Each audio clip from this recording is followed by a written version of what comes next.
This is Jack Rice on the campaign trail, and the Michigan GOP primary results are in. Governor Mitt Romney has taken Michigan.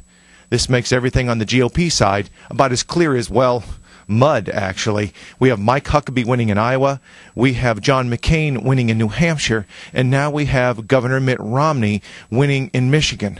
What that means for South Carolina, which comes up this Saturday, who knows? John McCain is certainly the front runner, but everything could change. On the Democratic side, Nevada comes up next this Saturday. So all sides are fighting on that side too.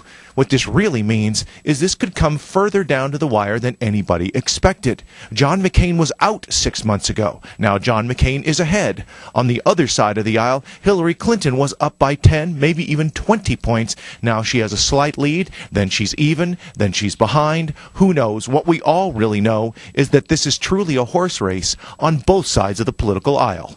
This is Jack Rice on the campaign trail.